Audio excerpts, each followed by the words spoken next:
You are listening to the Gritty Podcast, where we talk about all things gritty.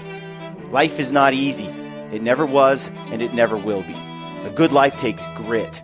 Prioritize who you are and who you want to be, because life isn't fair, and a little grit can make all the difference. Welcome to the Gritty Podcast. I am your host, Brian Call, and I am joined by my brother, the Gritty Broman. How's it going, Brent? It's going well. Thank you. We just got back from an interview we did with Kip Fowler down in Pleasant Grove, Happy Valley, Utah.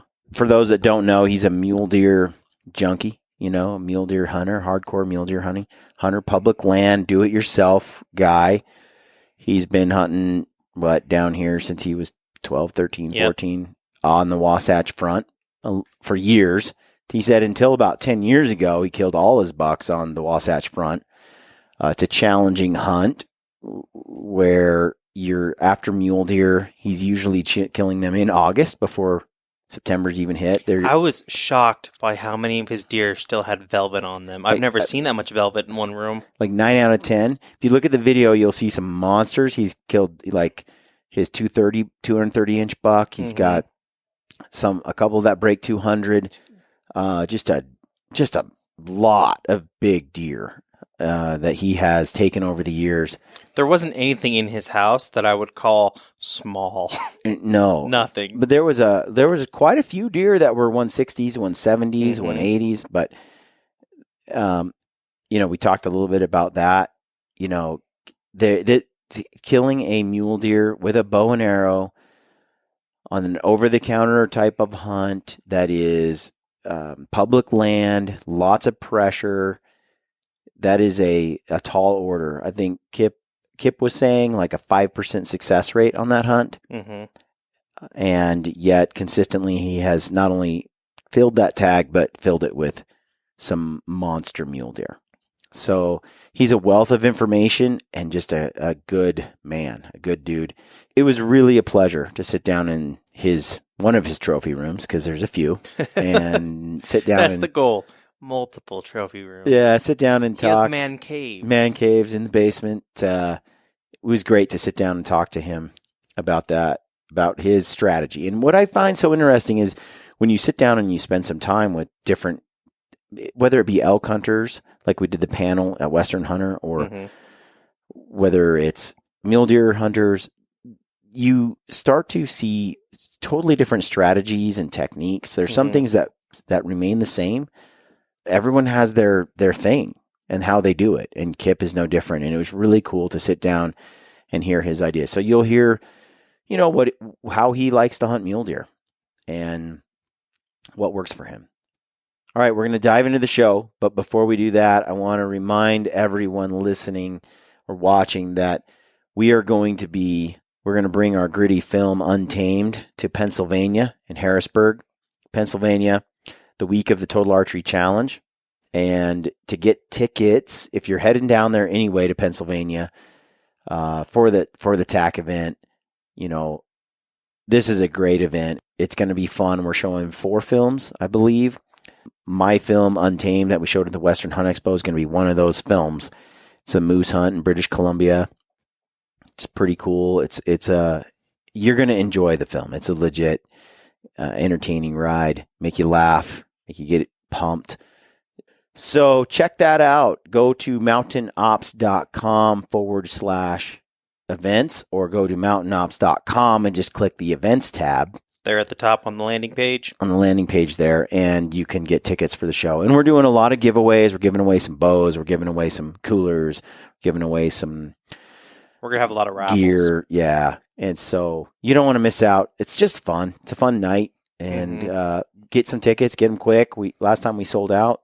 So last time we had that raffle, there was the one guy who won like 9 things. And some guys go in and drop like $2,000 on raffle tickets. Yeah, he came to win. or $500 or whatever it is. But they buy a ton of raffle tickets and kind of dominate the raffle. But anyway, it's going to be a fun event. So hopefully we see you there if you're headed to Pennsylvania. And also we're going to show that film in a number of locations. We're going to Portland, Oregon, where I grew up. we've got a couple other locations we're looking at. Our goal is to bring it to maybe 4 or 5 states this summer. We're going to try to host the film nights in conjunction with the Total Archery Challenge events.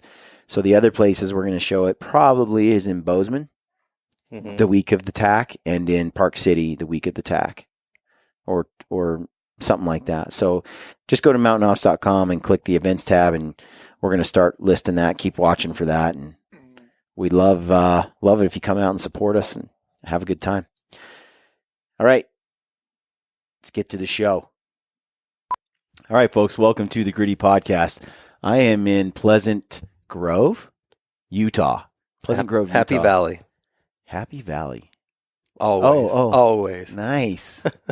We're from Happy Valley. Happy Valley, Oregon. Oh, there's more than one. I went to Happy Valley CrossFit. Really? Mm-hmm. Yep. I've never done CrossFit. Never.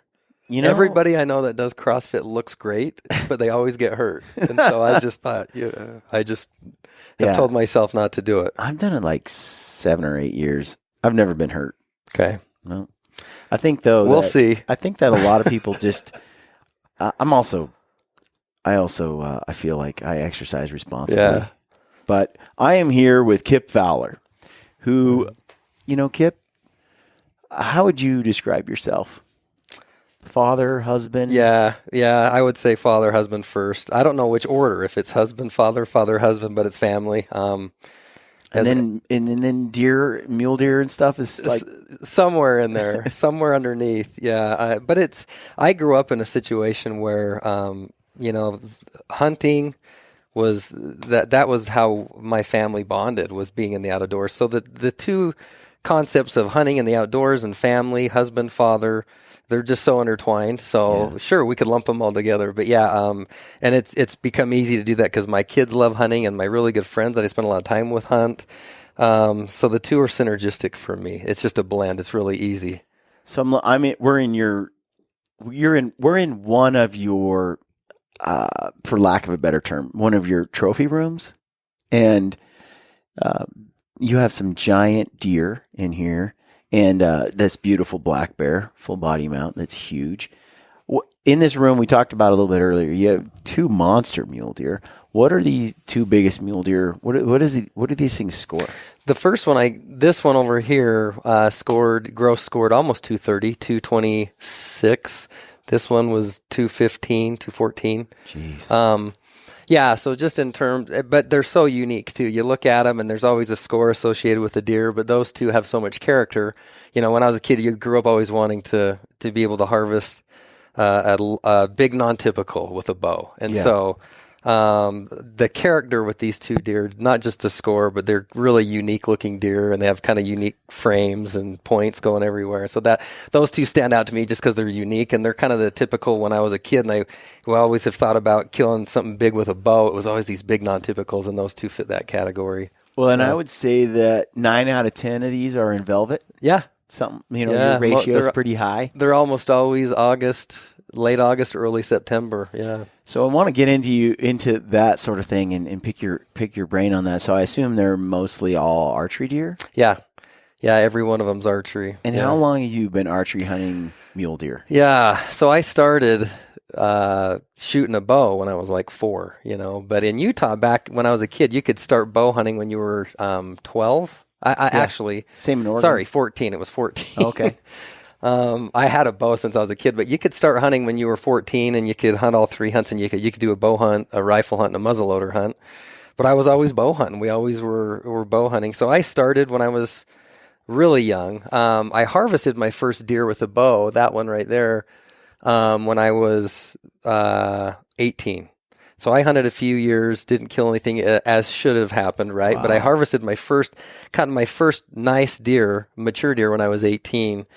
So from 18 till now. But, interestingly enough too, though, Brian, back then, even just until 7 or 8 years ago, I only hunted Utah. I never thought about hunting out of state. It just wasn't out there for me. And I always just hunted Utah. So from the time I was 18 to like 35, I'd never hunted outside of the state of Utah. And it was always, you had 1 tag a year, and you could hunt deer. And it hasn't been just until recently that we started thinking, oh, I can branch out and hunt other states. So the first state we really jumped to do that was Colorado, but it was always, you had one tag in your pocket. So I took a lot of pride in, I got one tag this year and I want to fill this tag on this. So it's an interesting story in and of itself to think about. Now you got even young kids now, teenagers, they're jumping New Mexico, Arizona, Colorado, Idaho, Utah, Wyoming. And when I was a kid, it was like, I had one hunt, and it's just a different world now. That's how it was for me too. I pictured when I was in Oregon, you'd get your tag, you do one hunt, and you're done. Yeah. And now I'll do like, I hunted 3 different states for elk last September. In 1 month alone. It's opened up so many new doors for me. Now, it's interesting, though, because I look back, and I don't know if when I was in high school and college, if I could have hunted more. Because it costs money and time, and back then hunting was not my priority. It was school and it was sports, and then in college it was college and getting good grades. I had a scholarship I had to maintain, and then it was getting a good job. And I don't know what would have happened to me had I been getting pulled in all these different directions hunting wise, that I probably would have lost focus somewhere along the line. So it was probably a good timely thing for me that it wasn't until my kind of mid-30s that I realized, I can hunt these other states and still maintain this balance with family and home and work. And I may have been a mess if I was trying to bounce around when I was younger. Well, you killed some really big mule deer. And, a lot of guys, I think that's their goal. They live for this, and they've got their bow and they practice and they want to get out and they want to figure out. A guy wrote into me the other day and he said, how do you consistently kill big bucks each year? He's like, what am I doing wrong? I see game. Is it my spot that sucks? Am I not hunting the mountain correctly? What am I doing wrong? And so I wanted to get into, what is the Kip Fowler strategy? Keep my wife happy at home. Number one. So part of the strategy is being realistic, though, I think. And so even as I'm looking forward into 2019 this year, I have to be realistic up front, knowing what kind of hunts I have coming up. And but then, okay, so let's talk about Utah mule deer. So much of our strategy, we try not to get too ahead of ourselves, meaning I don't know what deer I'm going to find this fall. We're going to start scouting in probably early July, and we spend a lot of time backpacking. So the first thing we do is we really try to get remote. We try to find areas that it's too hard in Utah to find places that other guys won't be. It's just part of it. So we realize we're going to be scouting areas that'll be tough to hunt, and that in and of itself will eliminate some hunting pressure down the road. Yep. Guys are always going to pound it opening weekend and on weekends, but so much of our approach with mule deer is we want to be where we want to be opening weekend, opening day, but we're also thinking week 2, week 3, week 4. Where can we realistically hunt consistently and try to eliminate some of the hunting pressure that we're going to find? So that's part of it. And then as the summer goes on, we start to kind of bucket list the bucks we're finding. This buck is going to go, we think, 185. This buck has a unique look to him. And so we kind of get a hit list of bucks. But then we try to figure out which bucks do we think are going to get hunted, which bucks are probably going to be getting more pressure, which ones do we think maybe we can have to ourselves once the initial pressure. So there's this whole chess match that takes place. And then along the way during the hunt, kind of to the question that the individual posed to you, we make so many mistakes. I mean, we do. If anybody ever tries to talk about bow hunting and they did everything perfect, I think that's great. Try to replicate it. It just never happens. We make mistakes every year, and we miss shots, and we blow stocks. And so when you look at somebody that's had consistent success, you try to pull the themes up that are bleeding through. And I don't think of myself, but other guys that I know that are consistent with mule deer. And I also think you need to point out mule deer on public land in the high country. Right. Guys that are consistent that way, because there's a difference between hunting lowland mule deer, hunting them on private property or a limited entry. It's a different ball game. So guys are drawn to different, genres within bow hunting, and I get it. But the guys that I really am drawn to are guys that are do-it-yourself. Mm-hmm. They're non-guided. Do-it-yourself, high country, backpack in, public land guys with a bow. Those are the things that interest me. Those are the types of hunts that I'm drawn to. I have good friends that hunt a different type of hunt, and more power to them. But so when I'm looking at guys that I feel like are high country backpack in public land bow hunters that are getting it consistently done, it's not even the quality of deer they're getting, but guys that can kill a mature deer. Those are the guys that I think I'm drawn to and I try to learn from. And there seems to be the consistency of they try to be as persistent as they can in certain areas. If they don't succeed, they're going to be right back in there. And there's always strategy to what they're doing. It's not a random occurrence when somebody is consistently harvesting deer in those situations. When you talk to them, there is a strategy there. And there's, we could talk a lot about that too, but there's also this sense of optimism. And that's one thing that I feel like, I spent a lot of time hunting with my buddy, Matt Bateman. And there's just this sense of optimism that if it doesn't work, we'll come right back. And if it doesn't work, we'll come right back. And in the end, we've had hunts and situations where we haven't harvested a deer, but we always felt like we could. We always felt like we had a chance. We always felt like we were in the game. And so I think that optimism, it does bleed through to harvesting an animal eventually. But if it doesn't, we're already thinking to next year. We're already so it's just this ongoing sense of optimism. Now I think it's easier to have that, Brian, if you've harvested animals and you feel like you can do it. So for guys that haven't done it, I understand that there's a different element there, that if they haven't done it, you're second guessing and you're second questioning yourself and all of that. But I think even then, just this sense of optimism that it will happen. And even if it doesn't, what did I learn this year? And, there's a deer behind me on the wall that I killed this last year. This buck I called 7 Mag. And he wasn't the biggest deer, but, I messed up on him twice, really. I followed that on Instagram. Yes, I should have killed him opening night, and I just missed. I mean, I was like, Kip Fowler I missed. Oh, yeah. Kip Fowler doesn't miss. The mountain is littered with arrows of mine that may never be found. But, yeah, I got in on this deer, and he's a deer I'd watched all summer, and I actually underestimated how big he was. We just hadn't found a huge deer, and he was a deer that I thought was fairly consistent with where I kept finding him. And when we found him opening afternoon, he was in a position I thought I could kill him. So I made a quick move, and I ended up slipping in on him, and he was out feeding, and I couldn't get a read on the yardage. And I shot, and I had a good look into his vitals, and I was trying to thread it through some small aspen trees, and I couldn't get a good read, but I thought it was about 35 yards, and I shot.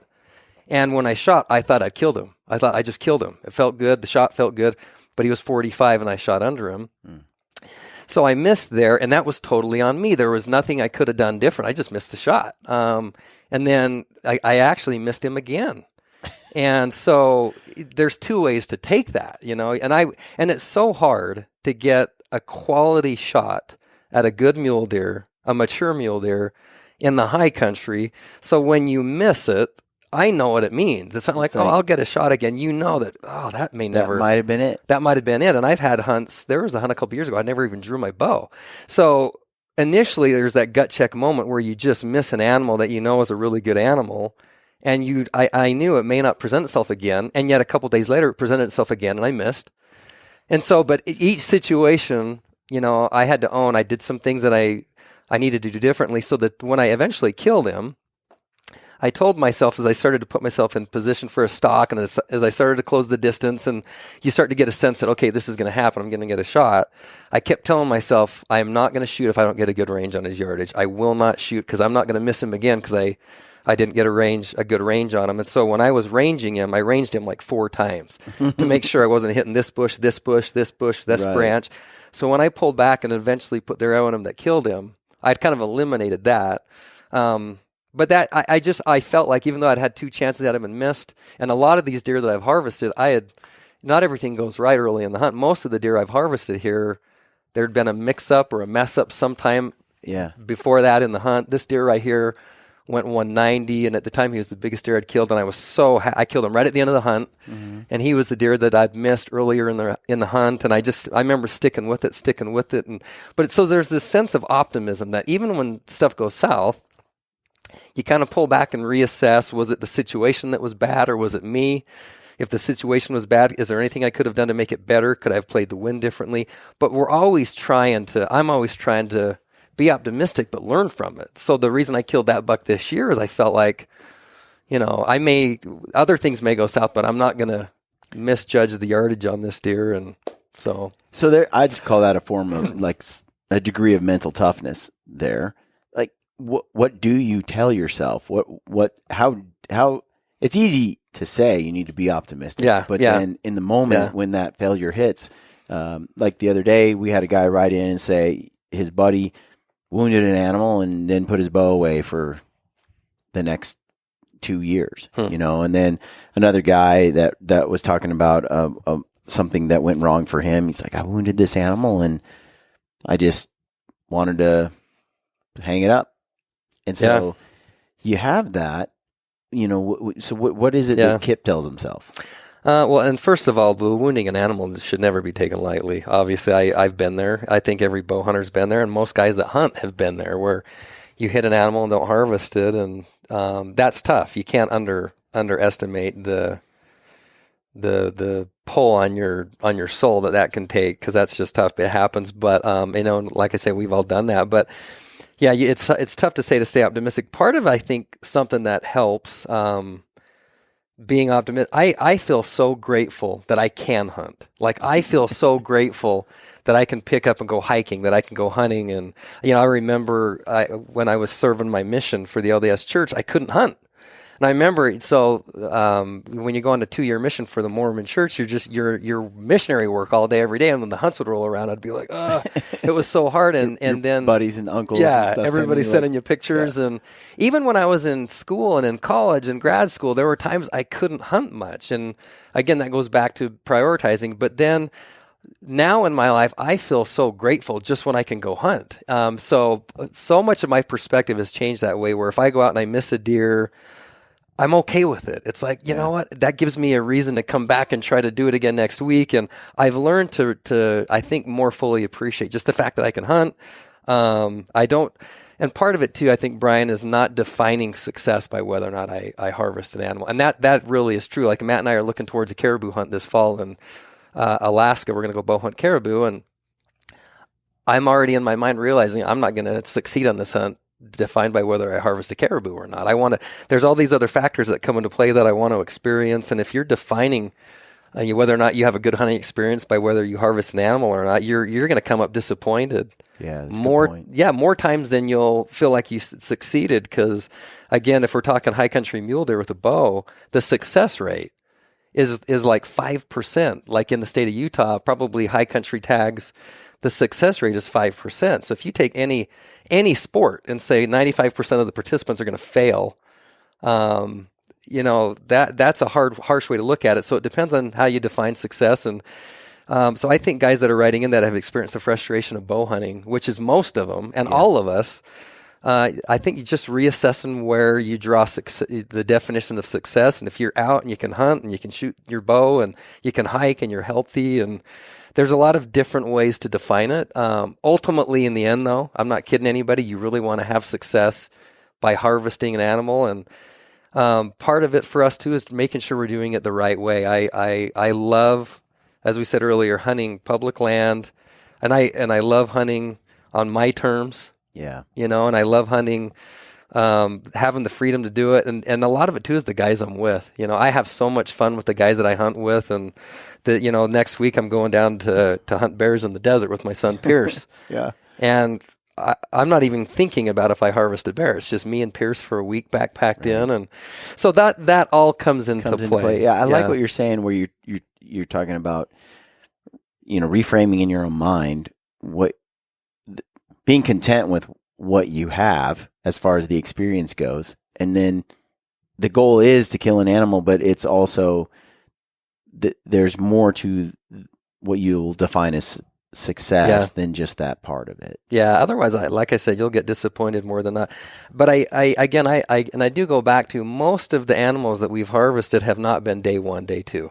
It's been day 10, day 12, day 15. And I've talked about this before, but it's this mindset that if it doesn't happen, and it's hard. I mean, when you're on a backcountry hunt, you're hiking in and you're hiking out, and you're hiking in and hiking out. And it's a different experience when you have that grind, and it's a physical grind of hiking in and out and haul your stuff in and out. And, a lot of guys really get gung-ho and geeked up for it in the off season. Like right now, guys are getting excited and they're buying backpacks and they're buying gear and everything. And then the reality hits them on August 15th when they hike in.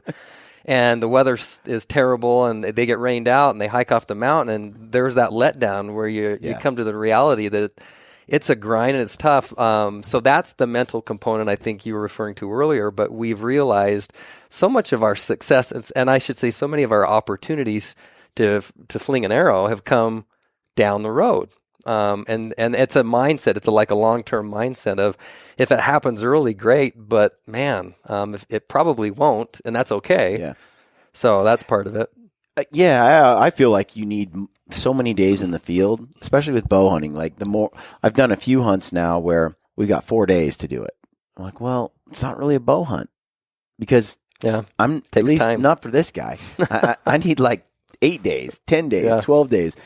There's going to be times where I just mess up, and I need this perfect storm of events to kind of come together, and then for me to then capitalize on it. And I may not the first time, like you're describing, but the more time in the field I can allot myself, my success goes up so much higher. Yeah. When you were talking about 5% success rates, I would be very curious to see how much that correlated to time in the field as well. And there's a guy goes up every other weekend of the season, and this guy does, and 90% of them go for a 4-day hunt or whatever, and then these other guys are 14 days. And I have seen that. I've seen that dedication play out. You stay persistent, eventually things are going to happen. Yeah, and there's another component that's really interesting too. So we all have been in a situation where we all know the guy that has gone out with very little planning, and he stumbles into and kills a good animal. It happens, and it's okay to be that guy. Actually, it's kind of nice when that happens. But the guys that I think consistently are harvesting, and again, we're talking high country public land bow hunting mule deer. The guys that are consistent. It is really one of the things that fascinates me is there is this component of planning that comes into play where they are. And what I'm referring to is you try to, in your mind, mentally go through every scenario that could go wrong, and you plan ahead. You get ahead of it. And so the guys that I talk to that I get fascinated with, that's the mindset that they have is, if I find myself in this situation, what is every little detail I need to button up to get ahead of it? Because with bow hunting, if it can go wrong, in the worst moment, it will. Right. It just will. And so I'm thinking about this deer behind me here. When I found this deer early in the summer, I knew he was going to be a good deer, and he was working in a certain area. And so I kept over and over all summer as I watched him, and I kept running over scenarios in my mind. If he does this, how do I want to be positioned? And if he does this, how do I want to be positioned? And I started trying to go through and check off everything that could go wrong, and some things you can't control. But it led me through the course of the summer was I built a blind high up on this really rocky spine, and I thought, if during the course of the summer he's working high and he's starting to go high, I want to have everything in position. If the wind's right, where I can sit this blind, this makeshift blind. So in that particular situation, I watched this buck one morning before the hunt, and I watched him when he bedded down in an area that was well enough away from that spine. Then I slipped in when the thermals were good, and I built this blind, and I made sure I had good shooting lanes and a good backdrop behind me. And then I thought, okay, a couple days later, I'm going to back out, and then a couple days from I'm going to come in, I'm going to build a lower blind. And then same thing, I had to get eyes on this buck, and when he was bedded in the right spot, I could slip in, and I went low, and I built a blind down low, and then I tried to make sure all the shooting angles were buttoned up, because, you're sitting there thinking, if there's one twig that's in play, I'm going to hit it, I know. And then I built so all these little, and then I've told this story before too, but I'm in my tent. I slipped into my tent, my little bivvy tent. I set this camp up. I actually went, and this is what we were talking about earlier, I went in 3 weeks before the hunt, and I put my camp up. And, I try to be really non-invasive in these situations. But you can't slip into an area and hunt it without leaving some scent. Yeah. So I thought, I'm going to slip in 3 weeks before the hunt. I'm going to set this little tent up and get the gear set up, and I'm going to back out. And I want this buck to get used to there's a smell in the area. There's something in the area.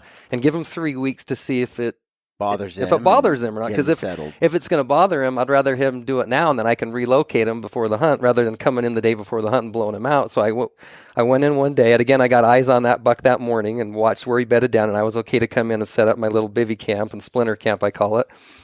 And then I watched him for the next couple of weeks, and he stayed there, so I thought I'm okay. And then I backpacked in the night before the hunt, and I had stashed some water, and I showered up and got cleaned up and slipped into my little splinter camp. And I'm laying there in my tent, this little bivvy tent I had at the time, and I remember trying to guess, is he going to go high, is he going to go low? Do I want to slip up and get in the upper blind or the low? I didn't know, and I'm sitting in my tent, and I start thinking, God, this spine I'm on so rocky. So I took out, I don't know why I had purple duct tape with me. I don't know why. Everybody carries that, yeah. But I had purple duct tape. I remember I started duct taping my feet because I thought if I got to make a quick mad dash up or down the spine, it's going to be noisy and I'm going to have to be moving fast. So I'm sitting there in my tent duct taping my feet up that night. So silly little things like going in early and building 2 blinds and having water stashed that I could shower up in. You wonder, is it even going to come into play? It may not. But I don't even consider, in my mind, it doesn't matter. It's all part of the fun. It's part of the fun. It's part of the mental, like, well, if it goes south and it doesn't even come into play, I feel like I've buttoned everything up that I could. And it actually did come into play the opening morning. I snuck up in the dark and got in the high blind. And when it finally turned light, I could see the buck working below me, and he was going to come low. And I had to bail off the back of the spine, and I'm running through the rocks trying to beat him. And I remember thinking, I'm so glad I got my feet duct taped. I'm so glad I got my feet duct taped. Oh, and I got down to set up in this lower blind, and he came below me, and I ended up killing him. But it was these silly little details that you laugh at now, and it actually makes for kind of a fun story. But the guys that seem to have consistent success, that seems to be something that bleeds to the top. Is this? I'm not just going to hike in somewhere and hope something happens. It's okay if I think the deer might do this, what do I need to eliminate that could go wrong? And I think that would be a consistent theme, is this mental planning ahead of time. Just trying to eliminate things, because we've all been in situations where stuff goes south right at the end, and you're like, could I have avoided that? And that's something, if you have the time to do, it can become almost obsessive, where you find yourself, there's only so much you can control, but if you can control it, in my mind, you should try. I agree. I agree 100%. It's sort of like, you march into an area, you set up you hike and climb, hang a stand. You're like, I think a buck will come through this point, and you sit there, and then you range all the different ranges, and you're logging them all in your head. And if a buck does this, then it goes here, and I'll take that. I'll draw when he's behind this tree, blah, blah, blah. And you figure that all out rather than you just climb up there, sit down, and just hope. And then just hope, and then it comes in, and then you're figuring it out on the way. Yeah, I think replaying all those scenarios in your mind on what this animal might do in this situation is critical. Try to get ahead of them. Yeah. We had a situation in Colorado where Matt and I were hunting together, and we'd put these bucks to bed, and it's kind of a strategy we use a lot, but you'll get bucks in a position where you feel like you can bump them to a friend. Yeah. So where these bucks had bedded up on the backside of this pass, we got Matt set up on what looked like would be their most likely escape route. And then I came in from the backside to bump him, and Matt had positioned himself perfect. He got tucked up against a pine tree, and it looked like the bucks would come right here, and he'd cleared everything out. And when he was ready to go, I made the bump. And sure enough, this group of bucks came by, and the one buck we wanted to kill was just a huge framed, big typical buck. And the first buck over was a small 2-point, walked within 12 yards of Matt. Second buck walks right through, and the big boy's coming behind. And so Matt's sitting there, and just as Matt starts to draw, for whatever reason, the buck turned and went the other way, but he's still at 20 yards. And so Matt gets drawn back, and then he turns, his stabilizer catches one branch right here that he hadn't cut, because he wasn't, and Matt would have killed this deer. The deer didn't know he was there still, but he couldn't get full drawn. And, looking back, Matt's like, if I just would have cut one stupid little branch right here, which wouldn't have affected me either way, even here, but he I know in his mind he's replayed, if I'd have just cut one little branch right there, I'd have killed this buck. So you make those kind of what you would consider mistakes, and maybe they're not even mistakes, but you learn from it, and you just realize if you can control certain things, it may never come into play. But it sure seems like the guys that try to control as much as they can in a certain scenario ahead of time, those little details, I think in situations they matter. I could tell stories about all these deer where little things made a difference. So the duct tape, that must have been before the stockisons. Yeah, that was my version of the stockisons. I've used my stockisons now. The last 2 years, the last 2 deer I've killed, the first year I got my stockisons, I killed the deer with them within like 2 weeks. And then the deer I killed last year, I had my stockisons on. That was the stockisons, are the natural evolution of duct tape. And for people, most of the people who listen to this podcast know about them, but they're just like a leather moccasin. Yeah, it's a leather moccasin. I don't know why I'd never thought of it, but I was 2 years ago doing something on Instagram when I saw these stockisons. They were actually, I don't even know if they were called stockisons at the time. They were just moccasins, but I noticed it was a local guy here, Tanner, and I just sent him a text, said, hey, I'd be interested in having you make some moccasins for me. And when I got to meet Tanner, who's awesome, such a good guy, and he's a local guy, and I think he's a pure bow hunter at heart, and that just appealed to me. Yeah. And so when I went up and he made these moccasins, I'm like, where have I been? These are they just make so much sense, and they're fun. So I wear them around the office. Yeah. Really? Yeah. I think they're fashionable, and I like minimalist footwear. Well, there you go. Well, that made sense, and I know. And so you've used them. How did they perform? Excuse me. Great. They're so easy. I just keep them rolled up and in my backpack, so they're so light. Yeah. And I was going through so many high-dollar socks. I mean, these high-dollar socks are $20, $30 a pair. I know. And so I always carry an extra pair of socks in my backpack, and if I'm ever slipping in to get really close to try to kill something, I'm always dropping my boots, putting on a second pair of socks, and then I would even fold my socks over a second time. So I actually had 4 layers because it gets so rough and nasty in some of the stuff we're hunting, and it just shreds your feet, but it always would shred my socks. Always. I would remember just being frustrated that this is a $20 stock, and I'll do it every time, but I just think, ugh. Yeah. And so there's got to be a smarter way. Yeah, there's got to be a better way, but I never found a product that I thought was really practical. And then the stockasins came along, and they work so well. You slip them right on, and they do work, and they're durable. They're quiet. That's one thing I do like is they allow you to feel with your feet. It's not such a thick layer that you can't really feel. With stockasins, you could still feel the terrain. You're not getting a thorn in there. Yeah, I mean, the deer I killed 2 years ago, I was up through an avalanche chute, but they allowed me to basically run. I could run, and my feet have never felt anything injury-wise from it. So, it's a product to look into. I'm a big believer in them. It just makes, and you're going to see some different products now. I've already seen some new products since Tanner started selling his stockasins. You're going to see a lot of different offshoots, but they're a fun product and they do work. I'm a big believer in them. Yeah. Yeah, I really I like them because also with other options I've seen, they go over your boot instead of just replace it, and then they don't stop cactuses, and I've done a lot of hunting now. Some in Alberta, but lately it's been Coues deer in Arizona, and you're dealing with some serious spines that get stuck in and don't want to pull out, and it's just and I think the stockasins Tanner double layers the bottom. Yeah, I mean it's an option to look into. Everybody's going to have a kind of a different niche or need. I wondered if they were quiet enough, because some of the other options have like a soft felt, like a or felt something. Bottom. Yeah. In fact, I thought about gluing some fur or something to the bottom. When those illegal aliens who cross the border, they have a whole bunch of. They put carpet on the bottom of theirs. They have stockasins, and but I heard they do it mostly so they don't leave a footprint on the ground because Border Patrol or whatever is looking for tracks. I've never felt like my stockasins weren't quiet enough. I haven't. They've been so. Anyway, I know we're not here to sell stockasins, but Tanner, you're welcome. Yeah. I feel like it's relevant to the discussion. It is though, because they're such a good product, and where we're talking about bow hunting, that is one. Yeah, that's a product. Because I was going to ask next,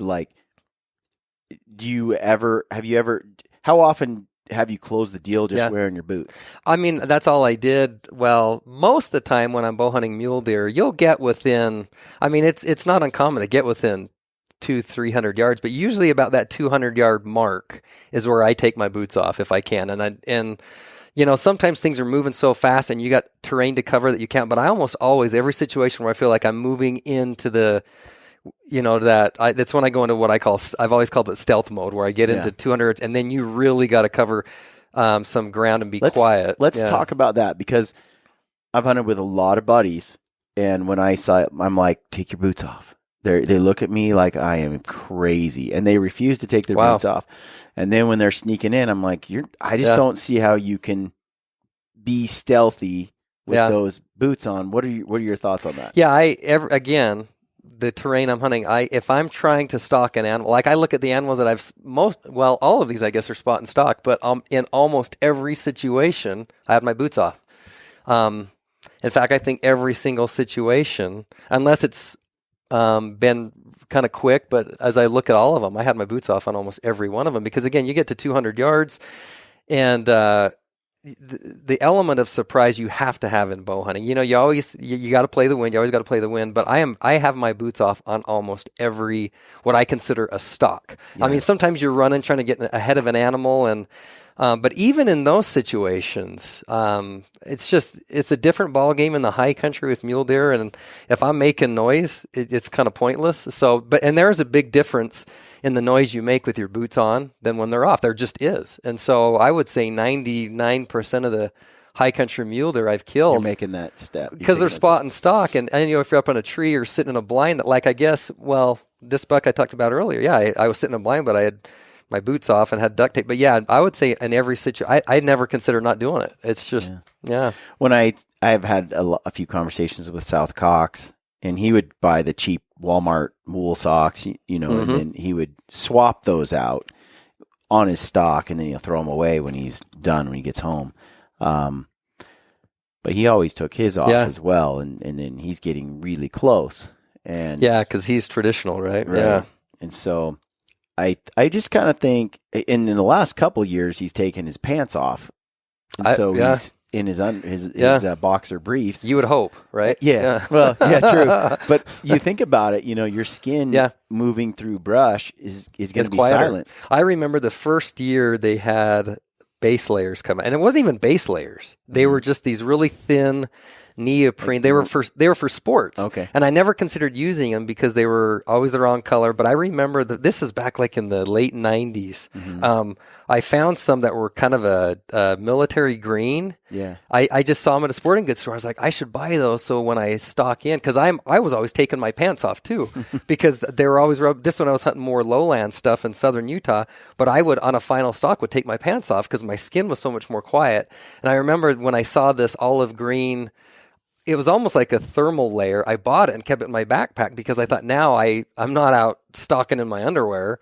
But it was that trying to stay quiet, and that's what I used for years until they kind of came out with base layer stuff. And so even now, if I prefer, if I'm moving in on a mule deer, to take my pants off and just have base layers because it's so much quieter and it's so much more like skin. But sexy. Yeah, well. And sexy. Well. Thank you. So if you're moving in on a deer like that, I'm the same way. There's been a few hunts where I'm wearing gaiters, and I'll put my pants over the outside of my gaiters. I'm not even on a stalk. I'm just out moving. I really hate noise. I don't want noise from my pack. I don't want noise from brush hitting my legs or any of that. Tell me for you, because let's say, and you know, you've done a lot of successful stalks here on some big deer. What do you think that aren't able to close the deal on that stock, are they going too fast? Are they going, like, what are some things what does Kip do to, like, what are your rules of engagement? Well, it's situational driven. You know, and it's funny. I got a friend from southern Utah who he calls it my fairy sneak. He's like, "Oh, you're gonna go do your fairy sneak thing," and Eric, you know who you are. But it's all situational dependent. There are times you got to move fast. There are times you feel like you have a chance to hold up. So we're always reading the deer. Like, we're looking at the deer and you're considering the time of day. Are they going to bed up? Are they out on the move and we have some time? If you find them in their beds, you're trying to play the wind. So much of it is playing the wind and just getting a feel for, do I need to be aggressive or do I need to hold off? Because there are situations where you need to hold off. Like, it's so hard to move. Like, we were watching a group of deer last year that Matt was trying to kill, and they had moved into a group of pines and bedded up. And just looking at the area, we knew where the deer were, but we're like, there's no way we can move in on those deer and kill them out of their beds. So we're going to wait for the evening. We know the thermals are going to change, and we're going to try to get to where the thermals will be in our favor and wait for the deer to get up. But those situations don't always come to fruition, but it's so situation driven, where, like, just an example, the deer here that I killed last year, I caught him out in the open in the morning, and Matt had eyes on him in the afternoon and watched this group of trees he bedded into. And so the choice was, I'm just going to stay away from there until this afternoon and evening when the thermals change. Then I'm going to try to slip in, play in the wind, and hopefully he gets up. But so much of it comes into timing and playing the wind. But this buck, we knew was going to move into the trees and bed down. He wasn't going anywhere.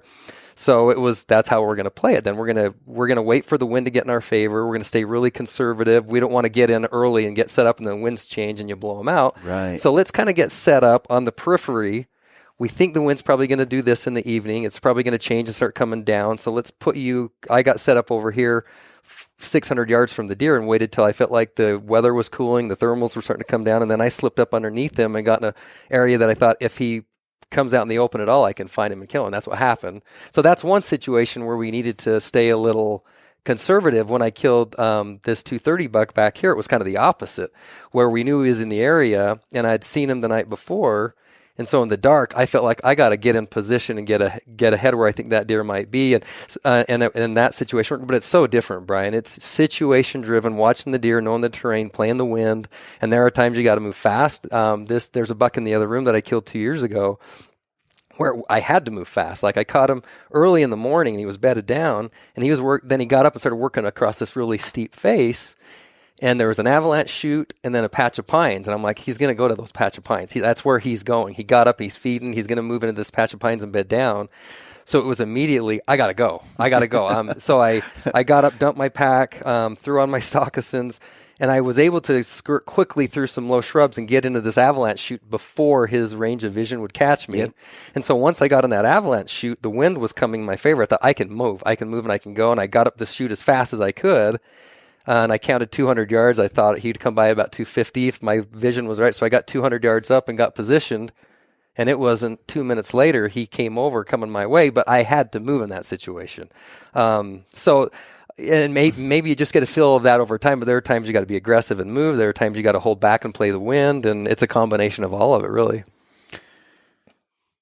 All right.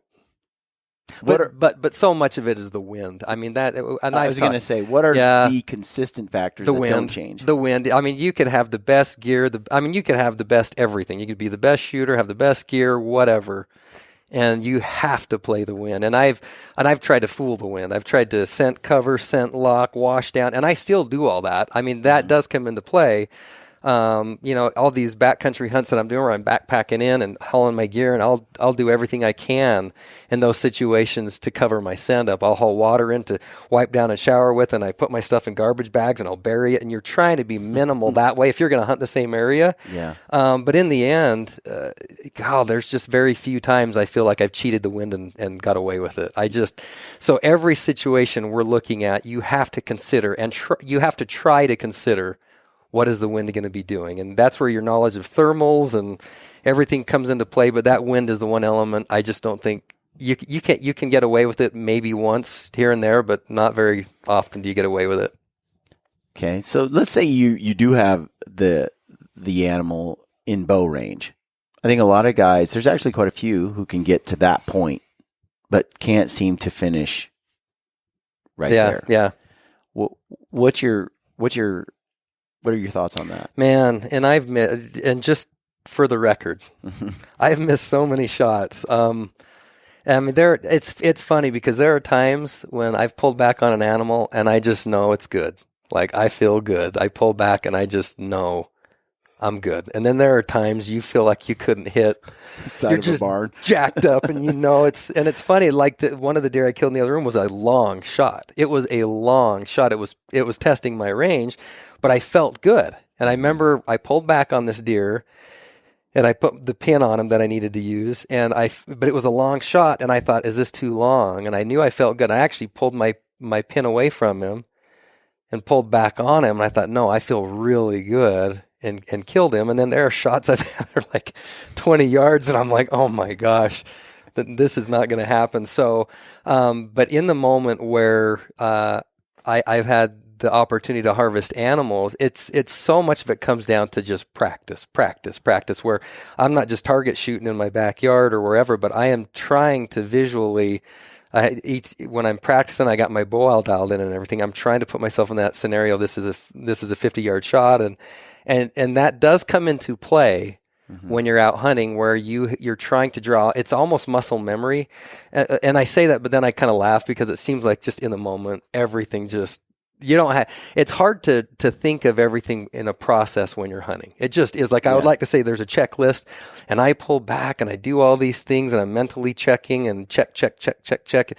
And I know there are guys that do that, but the reality is for most of us bow hunting, it's like chaotic, frantic, like, oh my gosh, adrenaline pumping. And but that's where I think the muscle memory does come into play, where even if mentally you're not going through this checklist, you've done it so many times. So I still, Matt and I talk about, we still get rattled on animals where you get back and you are so excited. But I think experience over time has come into play where okay. Done it before. Well, you've done it before, but you've missed so many times before too, though, that you're like, okay, Kip, you know what it feels like to miss. Yeah. So there was a situation where that literally came into my mind where I had already missed that year. And I pulled back and I thought, you know what you could do to miss this deer. So let's not do that. But that does come into play where the perception that guys go out and they never miss is just, if you're that guy, that's incredible. Because I have, irregardless of what I have behind me right now, there are some animals that I've left on the mountain untouched because I've missed, and I've learned from every single one of them. Like one of the neatest big typical deer I ever had the chance to stalk, and I thought I should have killed him, and I should have actually. I had him bedded at 20 yards, and then he stood up and started coming right towards me, and things went south. But I learned so much from that. I learned things I could have done different. When I was 18, I had a 32-inch big 185 typical that I put so much time and effort into, and I missed him. Yeah. And I missed him on a 30-yard shot broadside because my sights on my bow had come loose when I had backpacked in, and I didn't realize it. And so I shoot at this buck, and I miss 2 feet over his back, and he trots off. And for an 18-year-old kid, my world was just, I had put so much time in, and I learned so much from that. I thought, you know what? That is nobody's fault but mine. It's not my bow's fault. It's not my sights. I should have buttoned that up. I should have known that when I'm sitting in my tent the night before the hunt, I just backpacked in. I should have been checking all my Allen bolts. I should have. So again, all these opportunities that I've had that I've missed, I feel like I've learned something from all of them that do come into play in the next moment when you have an opportunity to shoot. It's that sense of, whether or not you harvest this animal, there are things you can do to try to put the odds in your favor. So backing up to the scouting thing. Okay. You were talking about, you go up there in July, roughly? Early July, late July? Yeah, so it depends on what you're trying to accomplish. If there's new areas that we've never been into, you only have so many weeks in the summer to get your scouting in. That's kind of the reality of it, especially a year like this year where there's snow way high. A lot of snow high, excuse me. You're going to go into places in June and have a ton of snow, and the deer not going to be where they're going to be in July and August. So when usually May, June roll around, we're trying to find new areas that we've never been. So we're just trying to get boots on the ground, looking into new country, looking into new basins, seeing what things look like. We'll get on Google Earth a lot and look at different areas. So we use May and June a lot just to test new ground. Let's see what it looks like. Let's learn this trail. Let's see what this looks like here. And are you primarily glassing? Both. Okay. I mean, I like to get boots on the ground. Like you'll look at something on Google Earth that looks one way, and you'll get there and it looks a little different. But then when you get through the country, you get a feel for, can you hunt it? Could you not? So much of it there is trying to get my hiking legs under me because it's different. You can hit the gym and do everything you do, but then you go hiking, it's just a different ball game. It is. And so we know when we start hiking in May and June, you can tell when you're not in hiking shape. It's just different. And so a lot of the reason we do that too is just so by August, there are times in August when we feel like we could just pound it and go forever. So there's a fitness component there, but a lot of it's just trying to get into country, get boots on the ground, get a feel for it. We've hiked into areas early in June and just thought, no, it's not quite what we thought it would be. Yep. We've gone into areas in June that we really liked and thought, okay, we need to come back here in a month and see what's here. But a lot of it's just learning the country early. And then when July rolls around, usually what we're finding in July will be around in August too. So July is where we start to say, okay, let's start looking for deer. Let's start trying to find something we want to keep an eye on. And then through the how much time are you spending? Ideally, there's a lot of overnights. It's hard with a family. You got to be realistic. We got work, we got church, we got family, we got all these other things we're juggling, and 99% of us don't hunt for a living. We just don't. And so that component comes into play. And what we were doing a lot of before, when I was in my 30s, is I get up at 2 a.m., hike in, scout in the morning, hike out. And then I realized that the older I've gotten, it just fries me for the day. Right. And then I come home and, I get the handoff from my wife, Lynette, and it just doesn't work. It just doesn't work. She needs to do her thing, and if I'm a zombie, it's just stupid. So I've realized I'm more effective if I hike in, spend the night, scout the evening, scout the morning, and come back out. So I have done that more in the last 3 years, where you can get an evening and a morning in. I can leave after work. I can be home early the next morning. So I do a lot of that come July. Because I try to do that twice a week. I try starting in early July to do that twice a week. And then that way, once you start finding deer that look like they have some pretty good potential, you start trying to keep track of them.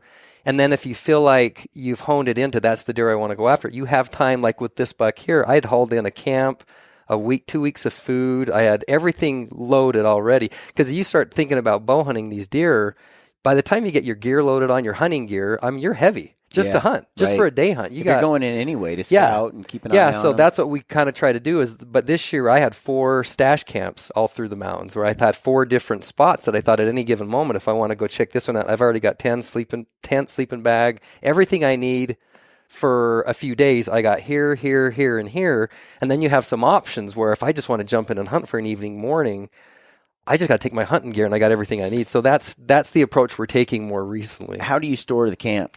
Put them in, we just bury them. We put them in garbage bags. The area that we're hunting on the Wasatch Front here doesn't have as many bears, although they're getting more. Mm-hmm. So if there was a bear issue, we'd still hang it high in the tree, but that's what we're doing now is we're just triple layering garbage bags and stashing it, and we've never had a problem. Now in Colorado 3 years ago, that's what we did. Matt and I, we had two camps we were going to hunt out of, and we stashed 2 camps, and we went in the opening weekend, hunt the one, and bears had gotten everything. In fact, it was kind of funny though. There was nothing there. But bears are they're a problem. They were the only thing the bear left. Literally, the only thing we had 2 weeks worth. The only thing left was a Matt's camping pillow with the claw marks with the scratch. It was like just checked it. So, but that's what we do here is we try to, by the time the hunt rolls around, we want to have 2 or 3 deer we want to go after and have as much hunting gear as we can stashed for us. Yeah. And then we can bounce around and kind of have different options. So when you're up there, how much do you think this preseason scouting plays a role? Have you ever just gone, okay, it's opening day, and gone up without scouting? No, but the other component to that, so we do try to scout. Again, that's that mental preparation we talked about earlier. Well, I like to feel like I don't know what's going to happen. And then it's public land, and the Wasatch Front is popular, and guys that hunt out wherever you're hunting, you're always going to have that component of public land. Other guys have the right to hunt it too. So then as much planning and preparation as you do, it may just get blown all over the mountain when opening weekend starts. Right, absolutely. As we all know. So we know that too, but we try to figure things out to where opening morning, we are where we want to be to give us the best. In fact, the year I killed Superman, this 230 buck behind you, I've been watching him all summer, and I didn't know what to expect opening. You had to be obsessed. Yeah, you had ridiculous. If you knew that buck was out there, it had to be. Other guys, did other guys know it was out there? I don't know of anybody else that had seen him. Yeah, but I didn't know that at the time. Right? But it was might assume when you see a deer that size. It was a long summer. Yeah. Geez. And did you see him that year, or did you see him the year before? No, even we just went into a different area that we'd never been and spotted him early in July. I didn't think he would turn out like that though. When I saw him in July, I thought this is a deer that'll clear 200. And it was like the last week before the hunt, he just got so much length. I remember filming him the day before the hunt, and I came home and was watching the video, and I turned to my wife, and it didn't mean anything to her, but I was like, this buck's going to go 220. When you get to that point where when you see a deer like that, and you know it's like a unicorn, and you want this thing so bad. Yeah. I mean, it's got to be hard to sleep. It's got to be hard to It was literally to make an obsession. The shot. When the shot comes there, it's like you got to keep that out of your mind. Hold it together. That buck was a summer of obsessing over him. And even this buck that went 215 was the same way, because you realize on public land, on an over-the-counter tag, you don't find deer like that very often. You just don't. And so you realize it's an opportunity to hunt an animal that's rare. But that buck, because I didn't know what to expect in terms of hunting pressure, it was an area that we'd never hunted. I just thought, you know what? I'm going to just play this as if he's going to get bumped from below by somebody. And I ended up setting up in a pass and camping in a pass, assuming he was going to get bumped, and he didn't. But that's the only way I could think to play him is where I was watching him. He was kind of mid-level. I just thought, I just don't know what to expect. I've never hunted this area, so I'm going to plan for the worst. I'm going to just play for the worst, that guys are going to come in and bump him, and I think he's going to go high. So I had set up in a pass and had a bivvy camp up in a pass, and he didn't get bumped. And I put eyes on him opening afternoon. So this is kind of fun. Opening afternoon, I got eyes on him in an area I didn't expect, and I slipped in on him opening evening, and got to 42 yards on him. He was bedded. He actually had bedded right out in the open. Mm-hmm. And I slipped in on him, and I got to 42 yards, and I could see his horns turning. And it's just one of those images in your mind I'll never forget, because it'd been raining all day, and he's laying there, and all of a sudden the sun hits his rack, and I'm at 42 yards, and there was this really light, almost misty rain falling, and it was just like, this is going to happen. Thank you. And then he stood up, and the only shot he gave me, so he finally sensed that I was there. Yeah. And I saw his rack turn my way, so I come to full draw, and he stands up, but when he stood up, he had his butt to me. And at 42 yards, I could have shot him. And I decided I just couldn't take that shot on an animal like that, and he trotted off, and I thought that was my window. I remember just sitting there like, that's my window. I'm never going to get that opportunity to buck like that again. But I watched him till dark and kind of had an idea where he was going. So what I said earlier was the next morning I got up way early and I positioned myself in some rocks, thinking he's got to be in the area here somewhere, and did everything I could to be just trying not to bump anything out of the area. And that's when I killed him the next morning. But again, it was a situation that went south the night before that I could have just got absolutely devastated over, or I could just kind of keep grinding and going and hope that eventually persistence would pan out, and it did. But yeah, holding it together on him, I had to look at everything but his rack when I realized he was going to come past me. He actually had a pretty good buck in front of him, and I had to wait for that buck to clear. And then Superman, as he started to clear and I started to pull back, he looked right up at me. Ugh. And I thought he had me pegged, and I was just like, oh, and I just thought, and for some reason, he went back to feeding, and I was able to pull it. But I remember pulling back, and I had my 40 pin, and I remember just trying to pick a spot behind his shoulder, and it was so hard because I want to look left at the horns. So it was hard, but some of those images just freeze frame in your mind forever. And that's actually why, kind of a funny point, but I'm actually glad I've never filmed any of my hunts. Because it gets in your mind. I think I probably embellished some of those memories a little bit, and I like that, because if I had it on film, I would look back and think, glorious. That's not as cool as I remembered it. I don't know.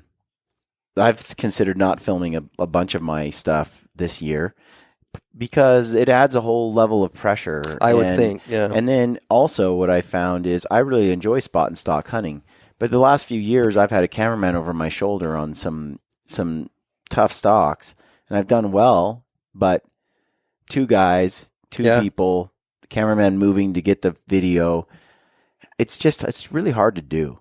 Yeah, and that's it's taking some of the fun out of my experiences, and I think some of the opportunities I would have capitalized on, I wasn't able to. Yeah, that's part of why, and I'm not in the industry, but I have thought about trying to film some of mine, and I just have never brought myself to the confidence that I could live with if I missed an opportunity on a good animal, and I felt like it was because trying to film it. So I don't have the pressure of feeling like I need to produce that. But yeah, I like what South Cox does, where he films it from 400 yards away. There you go. Well, and some of these deer I've killed, we could have. I got somebody on. Yeah, that is what I'm kind of leaning toward on some of these hunts, like the Coos deer and some of this open. But then you can't blame your cameraman either, right? It's all on you. But you know what? It's really tough to get just yourself there, let alone another person. Yeah. You know, and it's just, it's such a difficult thing. So this over the shoulder kind of filming, I'm just kind of over it. Now, elk is one thing. They're loud and they're screaming and they come charging in and yeah. I was going to say that differs from species to species. Yeah. But high country mule deer there's not many successful high country, public land, over-the-counter archery deer tag bow hunts that are over-the-counter. Like, there's not many. Yeah. No, there's not. Yeah. Not at all. Yeah. So another question I had for you was, you're creating your bucket list. You know, you're out there, you're doing your planning and everything, and you're finding a few deer, and I liked what you said earlier, where you're not just going, okay, that's a shooter deer for me. You're also going, is it still going to be here when the season starts? am I going to have to compete with 5 other guys during the season? You're weighing it all out to try to find the right match between the deer you want and the odds of getting it. Yeah, and that actually is a really big component of it, but that's part of the reason we like it. Like, I love when I hear or read a story or see a story about somebody and they had success that way. It means more to me because I know that they killed that buck on public land in the high country, competing with other guys on an over-the-counter tag. It means more to me. So I like that. I'm drawn to that. But in fact, there was a deer that my buddy Matt killed a couple of years ago that went 200. It was a buck that went 200 that he killed, but we didn't even go after it opening weekend because it was an area we found it early, and we did underestimate how big it was. I got footage of it, and I'm like, I think he's going to go 185. But we didn't consider going after that deer because I thought he's too visible. There are going to be other guys that are going to be looking at him and hunting him, so let's go chase another one. That was going to be my next question, in fact, was you have a bucket list, you're in the hunt, and let's say you're on a buck that you've, like, another Superman or whatever. What are some of the names of the other ones? Because they probably all have names. No, he was the only, I mean, I don't know. You got to have names so you can, like... So you can at least refer to it's the one in the such and such canyon with the 5 points and the sticker here. You can't do that. You can't do that. Most Superman had a name, and I'm trying to remember. It's a great name, by the way. And that was before guys were really doing a lot of names. And I don't know. I can't remember why we called him Superman. But let's say you have Spider-Man. Okay, you're tracking this deer, and then you launch in opening day, and you're into the hunt. But then, there's other guys there. There's certain things going on. My question is when do you cut bait and hit bucket list 2, bucket list 3, bucket list 4? Like, because I've seen guys obsess over a deer and spend their entire season trying to get the one, and that's fine. I mean, sure, but they had other deer that were right on par with that they probably would have capitalized on. And in my experience isn't necessarily, it's mostly with blacktail hunting. Okay. And it's like, man, you could have gone over here and probably got that other deer. We stay pretty nimble. We do. We try, if you got a deer, I think to answer that question realistically though, if you got a deer that's like just world class. Yeah. Where you don't get the chance to hunt them very often, you may need to rethink about, do I need to stick around and try to make it happen on that animal? Because, but again, like I go back to the story from a couple years ago with Matt, we had a buck that he ended up killing, but it was a buck that went 200. It was a huge typical with a drop tine, but we just thought, we're going to be wasting our time. We're going to be probably more frustrated than anything, seeing other guys. And so let's just bounce. And that's one thing. But I think part of that comes with, because we've harvested good animals, we just don't feel the pressure. It's like, if we don't harvest them, it's okay. That area would be fun to hunt. Let's go over there. Let's go after buck number 2. Again, these are Pope and Young deer. I look at some of these deer, they're $160. Those numbers get lost these days. It's like, that's a $160. That's a Pope and Young deer. That's a $170, and I think guys lose that. Everything's posted up now, Brian, to where social media, you hear $170, you don't think anything of it. But I remember when I started bow hunting, who cared? It was like, that's a cool 4-point. So that has come into play more as the years have gone on for me. It's just, there's a buck in the other room. It's a hard-horn buck I killed. You wouldn't think twice about what he scores. But it was a buck in the moment, in the situation. I was all alone. I glassed him from like 2 miles away. And I thought, God, that would be so fun to try to kill him. And I just took off and I hiked about 1.5 miles and I got positioned on a ridge. And watched him bed down. And even though he's not like a monster, I thought, this would be a really cool stock if I could pull it off. And that's all I needed. Nothing else mattered. So that, I think we stay nimble. We do. And usually in the units that we're hunting, I mean, Brian, you go up any drainage, you're going to find a decent buck. You are. So you could kind of pick your drainage and you can find a deer that may not be world class, but we'll find a deer in every drainage with a bow that we'd be thrilled to kill. So, well, I noticed that, like we talked about before, so many of these are in velvet.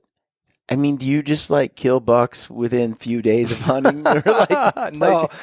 In fact, it's funny. Matt and I came up with a hunter efficiency score, an HES. So it has nothing to do with just the size of the animal. You take into the number of days hunted, the inches on the animal. There's this big equation. So you could go out day one and kill a 160 buck, but if on day 7 you killed, so it's this complicated formula. It's very it's very difficult, but it's just it's so easy to look at a wall of big deer but you don't see, man, we have so many stocks that haven't panned out, and we're unsuccessful so many more times than we're successful. But we just enjoy the process. I love it. It's funny, the more I talk about it, the more I realize how much I enjoy the process of all of it. Yeah, I mean, it looks like this one had some velvet added after the fact. Yeah, that one fell off a cliff in Colorado. that was a crazy one. Yeah, I shot him, and that's a funny story. But I shot him on a cliff, and there was a whole group. Did he bust? What? Did he break up? Oh, yeah. His whole rack was just annihilated. Yeah. So he broke every antler on his rack on the way down. And there was a group of high school kids. There was a group of high school kids on a.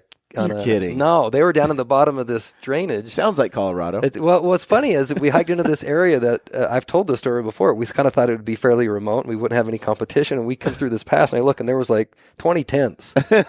You're like, oh no. Oh, this is going to be a nightmare. But we go down there and it's a group of high school kids that were camped. They had a wilderness class. Mm-hmm. So they were camped down there. And so opening day, we see this buck and another buck up on these cliffs. Yeah. And we're getting ready to go stalk them. And we go right past these high school kids, and I'm talking to their teacher, their instructor, and she's like, "Well, do you care if we watch you guys? This would be really cool." You're kidding. So we're like, "No." So we actually gave them our spotting scopes. We're like, "Watch this." So we took off and I ended up killing this buck. But when I shot it, it fell off a cliff and broke every horn on its rack. But anyway, so when we walked back to camp that night, the kids thought it was awesome. I mean, they got to sit and watch these guys. Bow hunt and shoot this deer, and it came crashing off the cliffs. And you never know how people are going to react when they see that, right? But she wrote me a letter later, or I can't remember if it was a letter or text now. But she's like, "That was actually the coolest thing they saw." You know, she said we took all this months and months planning this 2-week curricula for these kids where we're teaching them fishing and hiking and tracking and which routes to eat and this whole big thing. And she's like, in the end, these 3 stupid bow hunters come in, and that was like what they remember. That's the highlight. That was the highlight for them. So that was really actually pretty cool. But yeah, that buck fell off a cliff in Colorado and busted everything on the way down. How do you preserve velvet when you're up there? Get them off the mountain fast. Is that we haven't ever taken in any formaldehyde or anything to try to do it ourselves. I mean, most areas that we bow hunt, you can be off the mountain in a day. Okay. And so the animals that time of year, August, September, usually they got enough. We've never had a problem losing one because we couldn't get them out in time. Now, we've had a situation where one of us killed. It was like, hey, we're going to keep hunting. He'll hike him out, find a taxidermist, get him in a freezer, and come back up. But we've never taken anything with us in the field. Mostly everything looks totally natural. Yeah, I mean, sometimes later in the hunt, you'll get deer where the blood's starting to dry out in their velvet and they're starting to rub a little bit. But yeah, this one is the only reason it was. And then actually this one down here is the same thing where I killed him and didn't find it till later and had to, you don't have to put the velvet on, but I like it because when I see a velvet mule deer, I know it's an early season bow kill. For me as a kid, that every time I saw, then there are people that don't like velvet, but for me, that's just one of those things as a kid. I always associate a velvet mule deer with an early season bow kill. So most of mine are in velvet. No, I like it both ways. Yeah. So when you decide you're going to quit on a deer and go to the plan B, plan C, like what is it that triggers that? Probably trying to be realistic about when we can get a shot opportunity. But again, Matt and I play it so much kind of, well, we've lined everything up. Okay, this one's not work. Let's just go try this one. So I don't know how to answer that question, but again, there's this just sense of it's kind of like no big deal. Like, well, okay, this one we probably aren't going to have too good of a chance. But I think we're thinking of in terms of a kill opportunity. Like let's pull back, and which situation do we think we can realistically drum that buck up again? Is that terrain because you'll get in some areas where the terrain just sucks to hunt and you can't hunt it. Like we found deer in areas where you're just like, I just don't know that you could realistically kill that deer with a bow. So all of that comes into play. But what maybe to answer your question, it's a conversation where Matt and I will talk, or whoever I'm with will talk and think about it and talk, and sometimes we disagree but we're never concerned about who's going to get the shot. We just aren't. It's just whoever has the best opportunity. The year Matt killed his 200-inch typical, I didn't even have a tag. I didn't draw a tag. And so I was like, well, that doesn't change things for us. We'll still go up together. And How many of these deer have you intercepted, ambushed from one point to the next, or you sat there waiting for them? And how many of them have you bedded and spot and stalked? Boy, a lot of them, I'm trying to think now. Most of them have been maybe a combination 50-50 on both, because there's a common scenario. If you're up early in the mornings, you were always up early, and if you spot them on their feet, you're trying to get ahead of them. But so much of it is... so many of the guys I watch and I hear and I listen to bet them, classic. They bet them down when they're sure they're not going to get up and move for a while. They go and they slip in and they shoot them. Yeah, and shooting them out of their beds is really, really hard. I would say most of the time if we're slipping in on something in its bed, we're slipping into 60, 70 yards, and we're waiting for them to get up, because it is so hard to hit, get within bow range of a bedded animal, shoot out of its bed. Guys do it. But even in a situation like that where we've bedded an animal down, then we're trying to move in on the periphery of bow range and then just setting up and waiting. Yeah. Okay. But the other, to answer that though, Brian, and in another way, sometimes you got a deer bedded, and what Matt and I will do is get somebody set up on the periphery of effective bow range, and then have the other guy come through and get them to stand up and move. And that works. We've probably had more opportunities that way than any other way. You two really are playing off each other quite a bit. Yeah. And I haven't heard a lot of guys talk about doing that. That Matt and I, when we first started hunting together, that wasn't the plan at all, but it's just evolved into that. And I'm amazed. I am really amazed at how effective that strategy can be. It makes sense because, you're on the animal. It's like, well, if it does this, I'll get a shot. Yeah. But if not, why don't I have a guy at a back door route, so that's especially if you know where they're going to go. That's what we do. And there are times it just doesn't happen, but we're surprised at how often, if you're sitting there looking at things logically and you're thinking about the wind and what the wind's going to do, and if this deer's bedded right here and it gets bumped from this direction, where's it most likely going to go?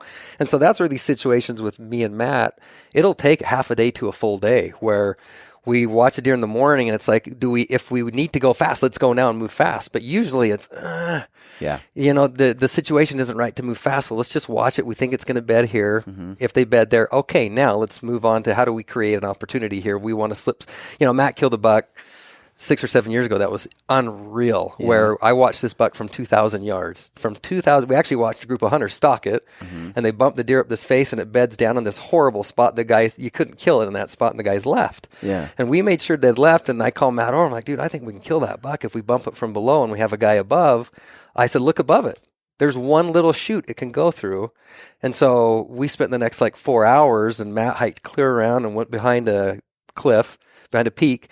And when he got in position above where the buck was, Matt was 100 yards above it, and thumbs up, good to go. Then I went through and bumped from below, and that buck went right to him. And so that was an all-day thing. But it's just the odds of it working were slim. But then you look at it logically, and it's like, geez, this actually may work. And the odds are actually not that bad. And you take a 5% success rate, and you say, okay, the success rate on a high country bow hunt for mule deer on public land is 5%. But this situation, if we play it right, we got 25% chance of it working. You do that enough times, works out. Yeah. How conservative are you when it comes to moving in on an animal?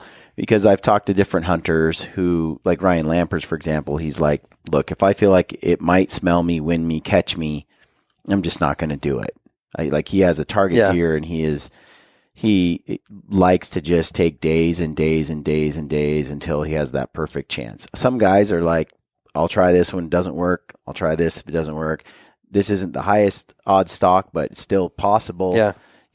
Where are you at? So 99% of that is dictated by where we're hunting, and and usually in Utah, you're going to have other guys hunting these animals. That's what I was saying. It Because Ryan's is, like, I purposely go where no man has ever been seen, because he wants that luxury of watching it for 12 days. And we've been in areas until it's done. Yeah, we've been in areas in Colorado, for example, where there's so much high country. We've been in areas that we hunted one unit out there for almost a week and saw one other hunter, one. Mm-hmm.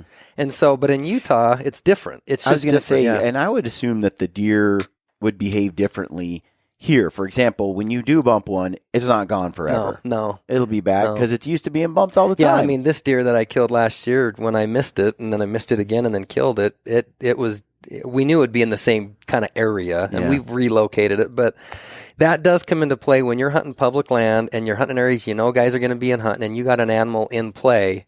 That does come into play. We're like, oh, I don't know what's going to happen tomorrow. This place could have guys crawling through it. So I think Matt and I are a little more aggressive and opportunistic. It's different when you're alone. It's a different thought process, but on public land out here where guys are going to be, there are places you can eliminate some of the crowd. You just can. If you're willing to hike in and get way far in, you'll still see guys, but not as many. But that does come into play where we're hunting an area that's popular and there are going to be guys coming through. It's almost like, man, at this point, can we be aggressive? And is there a chance? And if there's no chance, it's stupid to try. But you just, again, as I said before, you can look at a scenario and say, with two guys, we got a 30% chance. Let's push it a little bit here. And again, if it doesn't work out. Yeah, because I've heard guys talk about being in a place where deer never get pressured. Totally different approach, yeah. And then a guy goes in, bumps it, and that deer's gone for a week. Yeah. Goes to a whole new basin. But I've hunted areas like we talked about offline where deer are used to humans all the time. So they get bumped. They don't think too much of it. No big deal. Come back. Yeah. So that does come into play hunting where we're hunting out here in Utah. So let's say you have a 185, 190 inch buck here, and then also have like a 200 inch buck over here, and they're close, but this one is just that much more of a mature big deer. Are you the kind of guy that is like, you got a 25-yard shot at the 185, but you're still like hoping for the 210? Yeah. Like, which guy are you? Are the one that's going to take the bird in hand, or are you going to like? So I'll tell you. Out? Where's the buck? This buck right here. This little Pope and Young buck. So this isn't one that anybody would lose sleep over if they missed, right? This is like a 150 buck. But that's what happened with this deer. So I had this deer bedded down. Yeah. Had that deer bedded down, and I moved in and had him at 65 yards. Okay, so he's laying there 65, and I knew what he was. Mm-hmm. And this was a year that Matt and I had hunted a ton, and I hadn't even sniffed an opportunity. And we've been hunting a lot. And I'm sitting here looking at this buck, and he's a Pope and Young buck. Deer. It's a Pope and Young deer, and I'm looking at it. And then up on the hill steps this buck that was mid 180s, like a 185, real neat looking buck. Mm-hmm. And he's feeding around up there at 100, and he came under 100 yards, and he's feeding broadside, and Matt's clear above me on the spotting point watching the whole thing. And finally, this buck stands up. Uh-huh. So this buck stands up at 62 yards. And so Matt sees me pull back. And then I shoot, and the bucks take off. And Matt's 1,000 yards away. So he said, well, what happened? And I said, well, you tell me. What do you think happened? Because he could see it all. And he thought for a minute. He said, you shot the closer buck. And I said, yeah, I did. It's a Pope and Young buck. And it was giving me the shot that I would have been happy with until the other deer stood up. But I just thought, 10 minutes ago, I was wanting to kill this deer. Yeah.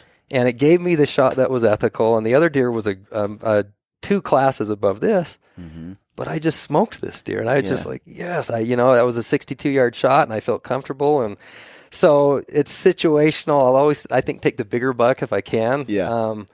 But that was a situation that actually caused Matt and I to kind of think about, like, okay. But Matt, in the end, thought, he was going to take the shot that probably presented him the more ethical shot. But. To be honest, I can't.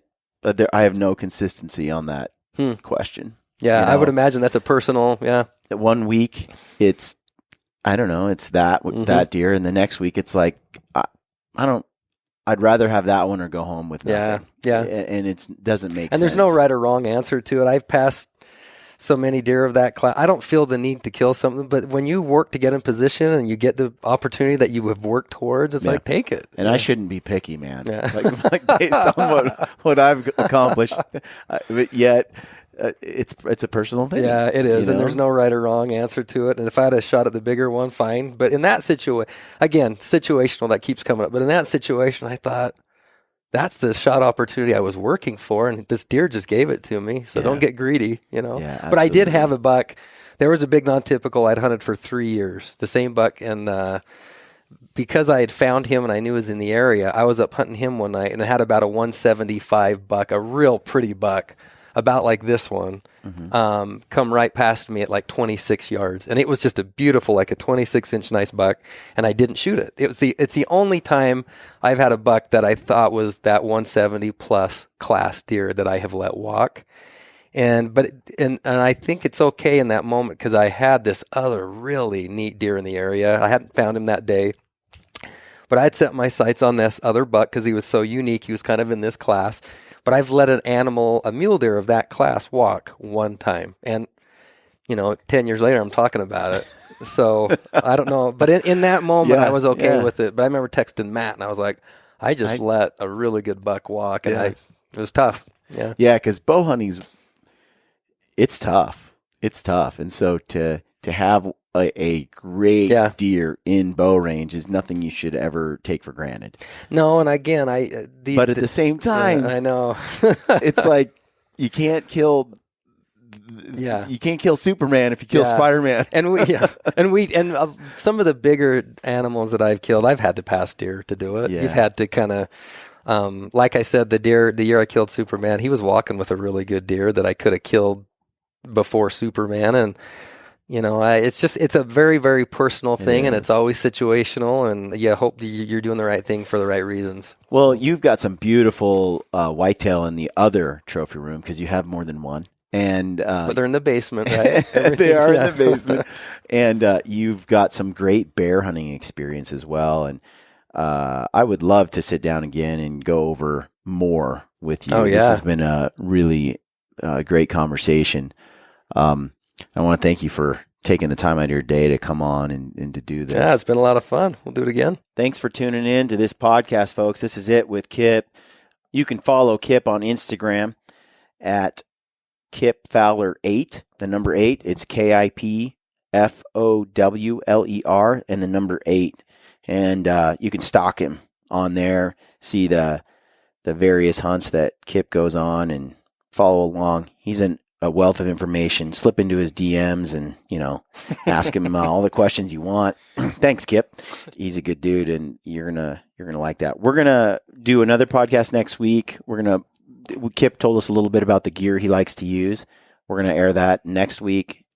Look for a podcast on gear from me. I'm headed to an undisclosed location. I'm headed to an undisclosed location in the mountains with Ryan Lampers, Jeff Lusk, for black bear, public land, pretty remote wilderness kind of hunt, and got all the gear packed and all the food situated. So we're going to go ahead and share, the gear list. So look for that show coming up. And we plan to do some podcasts while we're in the wild on the bear hunt and kind of do a daily status update kind of thing. I think you guys will enjoy following along that way. It'll be fun. We'll add some photos to the podcast for YouTube. It'll be cool. So look forward to that over the next couple of weeks. And then if you missed our turkey podcast, go check it out. It's really good. I really like the one we did with Randy Pixler on the mountain lions. And we just did that podcast with Blaine Dickerson, who built the Gritty Studio. Super creative guy. That podcast is called Creativity and Fear. He's a pretty inspirational dude, and we just talk about how to be creative and how he's creative and what sparks him and what gets him able to do all these cool designs and ideas when it comes to his profession. You can always reach him on Instagram at Curtis Frank Design, all one word, and follow along there. So thanks for tuning into this show, and until next time, stay gritty.